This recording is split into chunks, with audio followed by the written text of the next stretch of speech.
De volta com Baú 95, só musicão pra gente curtir. No baú tem as melhores do passado e você, claro, meu convidado aí sempre para fazermos essa viagem junto, né? Essa viagem ao passado aí que a gente faz todos os sábados com grandes recordações, músicas gostosas que a gente tem para ouvir, né? Boas lembranças, tudo isso é muito bom. Esse é o Baú 95, todos os sábados das 9 ao meio-dia aqui na 95 FM, 95fmvenceslau.com pela internet. Bom, e agora é hora da mensagem do dia.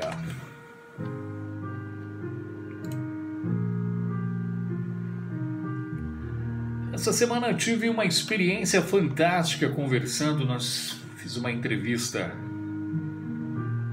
com a Cacau Freitas, que é coaching, e ela falou uma coisa que eu fiquei depois refletindo e raciocinando sobre a questão da vida, quando estávamos falando sobre prevenção de doenças e coisa e tal, e eu usei a expressão dizendo que o câncer, por exemplo, é uma doença devastadora, né?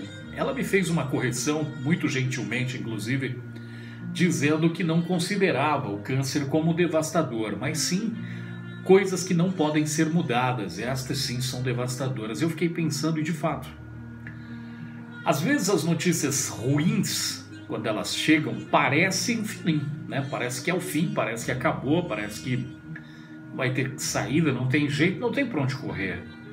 Mas tem coisas na vida que a gente pode mudar. Tem situações que você tem o poder. Aí você fala, mas a doença depende de como você a encara, né?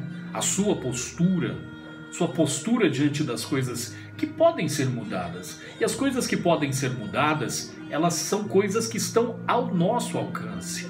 Você sabe que durante a vida, por muito tempo, eu sempre pensei, sempre coloquei assim, isso não desmerece a fé, porque fé, né, até a Bíblia fala que fé é o firme fundamento das coisas que não se veem e a certeza das coisas que se esperam, né? Então, fé não tem negócio, cada um tem a sua forma de crer, sua maneira de crer, sua experiência, né? É difícil quando você quer ensinar as pessoas ou quer falar que as pessoas têm que crer do jeito que você crê, da forma como você crê. Eu acho que isso é muito pessoal, né? Isso tem que ser partir de você mesmo. Então, mas a forma com algumas pessoas, eu sempre pensei assim que Deus é responsável, né, por tudo que acontece na vida da gente. Só que aí eu comecei a entender melhor, vendo a questão do livre-arbítrio e vendo que Deus, ele é responsável em nos permitir, porque as escolhas, as atitudes, a maneira como fazemos, parte de nós.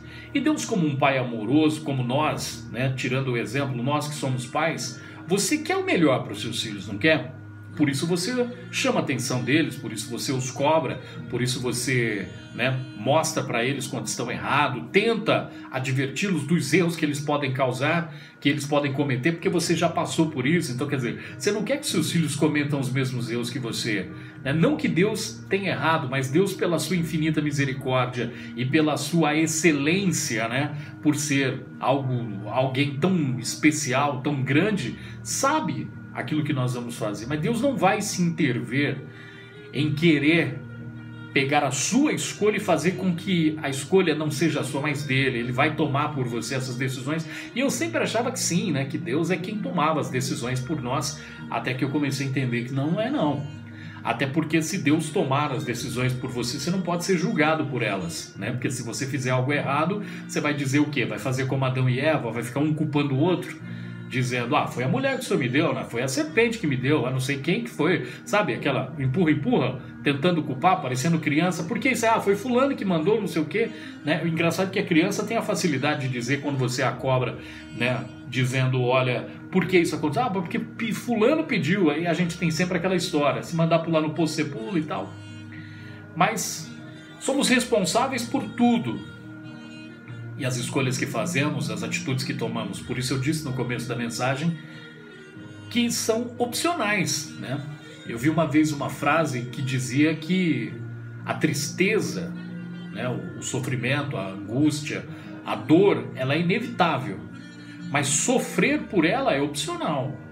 Você vai escolher sofrer. Mas eu não escolhi. Não, mas se você alimentar né? Aquilo que nos faz mal é exatamente aquilo que alimentamos. Colocamos ali dentro de nós. Vamos, né? Quando você vai deitar, você vai dormir, tem pensamentos que a gente pode eliminá-los. É fácil? Não, não é. Se fosse, não precisaria ninguém explicar. Mas a gente tenta tirar da cabeça da gente, a gente vai lutando. Agora, se você vai permitindo que aquilo vai entrando, é como o ódio, como a angústia, principalmente o ódio. Você vai nutrindo aquilo ali, né? O ódio que você tem, uma palavra que você ouviu, uma situação que aconteceu, alguém que lhe fez algum mal, e você começa a nutrir aquilo dentro de você. Isso sim, causas de muitas enfermidades, inclusive chamadas de psicossomáticas, que são doenças da nossa alma que resultam no nosso corpo.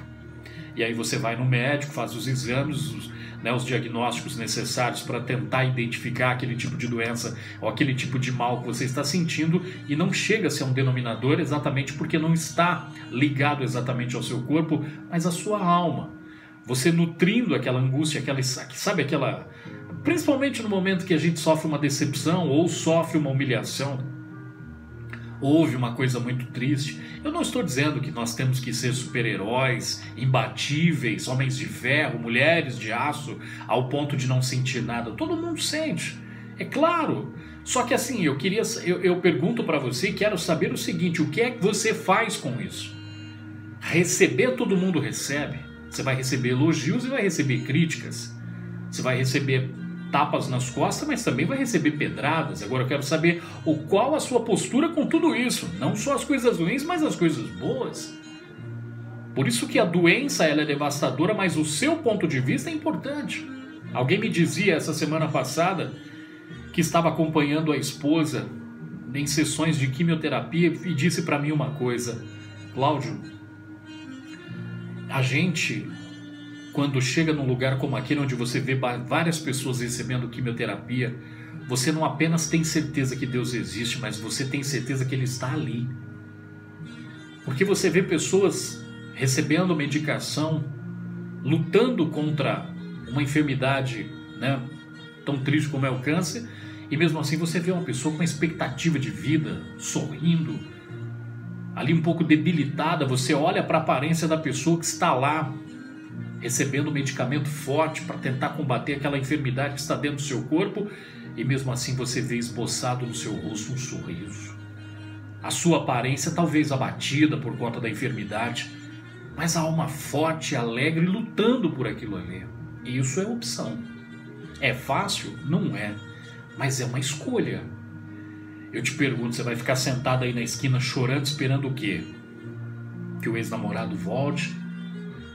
Que dê certo alguma coisa que deu errado e que você fica tentando procurar razões e emoções para tentar culpar a si, culpar as outras pessoas pelo fracasso que você teve, pela empresa que não está indo bem aí, né? Olhando para as contas, o mês vai fechando e as contas não fecham junto com o mês. O que é que eu vou fazer? Isso não existe fórmula mágica. Você pode ler livros e livros. São suas posturas, atitudes e escolhas que você vai fazer e que você vai ter e que vai determinar exatamente isso daí. Ah, mas então do dia para a noite eu posso resolver os meus problemas? Não, você não vai resolver seus problemas do dia para a noite, até porque o processo da vida não é feito assim. As escolhas que fazemos, as atitudes que tomamos estão ligadas exatamente à maneira como agimos no nosso cotidiano. O que você escolhe fazer quando recebe uma humilhação, quando você recebe uma chateação, quando você recebe algo que te machuca, que dói?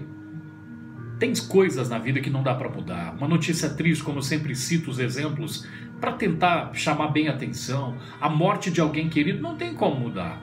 A questão maior é como enfrentar. Muitos até gostam de ignorar certos assuntos. Em pensar em perder um ente querido, vira a boca para lá. Mas isso é fato, porque viver é morrer a cada dia, não é? É um dia que a gente vai tendo de ganho de vida, mas é um dia a menos, a sua morte está cada vez mais próxima. E você vai chegar ao final dela, mas o importante não é chegar do outro lado, é como chegar do outro lado, a história que se deixa, o trajeto, o legado que se vai deixar, né?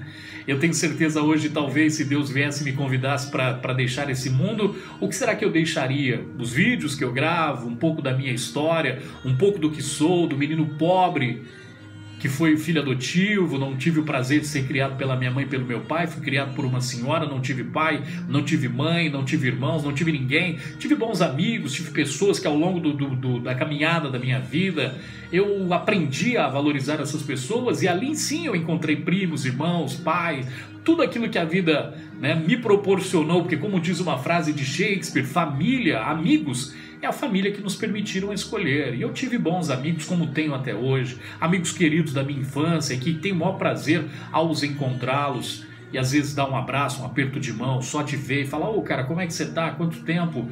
Isso faz bem, isso é gostoso. Mas aí eu te pergunto, fui humilhado? Muito. Muitas vezes, e você também, eu tenho certeza. Muitas palavras tristes já vieram. Você já ouviu coisas, talvez que até hoje você tá aí, mastigando. Tem coisas que nos faz crescer, sim. Tem coisas que até nos empurra. Que quando você pega isso, você usa isso como um gatilho para te empurrar, porque alguém disse que você não conseguiria. Aí você faz, por que você tanto quer isso? Porque disseram que eu não ia conseguir. E agora eu vou até o final. Eu vou mostrar que eu posso, mas não vou mostrar para os outros, eu vou mostrar para mim. Eu posso, eu consigo, eu quero, e eu vou. E quem vai te impedir? Você mesmo. Ou você escolhe não ir, ou você escolhe ir.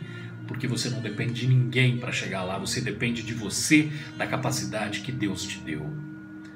Sabe? Não jogando nas costas de Deus as responsabilidades pelas minhas ações, escolhas, atitudes, mas acreditando que Ele me deu forças exatamente para isso. Me criou pronto e preparado para conquistar aquilo que eu quero. É clichê ouvir isso? É clichê, mas é um dos clichês mais verdadeiros que existe. Se você conversar com pessoas que venceram na vida, eles vão te contar histórias e coisas, e situações, locais, humilhações, nãos, portas na cara que você talvez nem imagina. É bacana ver pessoas no topo, no alto. É legal ver pessoas conquistando seus sonhos. A questão maior é que você talvez não sabe o quanto eles pagaram para ter o que tem e para ser o que é. O preço é caro, mas pode ser pago. Talvez no momento que você olha, você não tenha toda essa quantidade de dinheiro que você gostaria para conquistar exatamente aquilo ali, porque talvez tem muito zero lá na frente. Mas eu vou dizer para você, com muita insistência, perseverança, com muita vontade de se conquistar e de se ter aquilo que quer, nada se torna impossível para aquele que acredita. Quantos que venceram o câncer pela determinação da luta, de enfrentar? Quantas pessoas que passaram por tentativas de suicídio e que hoje ajudam outras pessoas, contando um pouco das suas experiências, das desilusões, das decepções, e mesmo assim venceram, talvez no fio da navalha, vamos dizer, no finalzinho, lá, sabe, quase que perdendo as forças, aonde já não existia mais. E é isso que eu te falo. Quando acabar as suas forças, quando acabar os seus recursos, quando acabar tudo que você já tentou e não tiver mais saída, pode ter certeza que aí você rompeu a linha do impossível, e o impossível é com Deus e Ele faz. Fique tranquilo, mas enquanto há recursos necessários, não desista. Vá lá, encare. E eu te pergunto, para fechar e finalizar, o que você faz, o que tem feito com aquilo que lançaram para talvez tentar te machucar? Lançaram pedras, lançaram palavras contrárias. Você escolhe o que fazer com todo esse lixo que você talvez vai juntando e, como eu disse, às vezes até ao deitar fica ali remoendo, mastigando. Não vale a pena. Quando você acaba de comer, você está sentado à mesa e sobra aquele pouquinho lá que você não, obviamente, ficou o resto no seu prato, o que é que você faz? Você junta aquele restinho do seu prato com o restinho do outro prato, com o restinho do outro prato, guarda tudo num prato só para comer mais tarde? Ou aquele resto que ficou no seu prato vai ser rapado, jogado no lixo? O que é que você tem feito com aquilo que não lhe traz nada e você fica talvez remoendo? É igual guardar chiclete, depois de muito tempo ele não tem mais gosto, não tem mais, sabe, não tem mais sabor. O chiclete, quando chega no limiar de que não existe, não serve para mais nada, a única coisa que você pode fazer com ele, embora ele continue podendo ser mastigado, mas ele não produz mais nada. Então não fique remoendo seus problemas como um chiclete sem gosto, sem açúcar, sem mais, sabe, sem mais sabor, sem mais nada, apenas para ficar movendo a sua boca. Coloque coisas doces. Deixe o prazer das coisas doces entrar na sua vida, tirando as coisas amargas e sem sabor e jogando fora e colocando elas no lugar que tem que colocar. Mágoas, tristezas, angústias, tudo isso depende de como você vai tratá-las na sua vida. A importância que você dá para os seus problemas talvez seja exatamente o tamanho que eles tenham.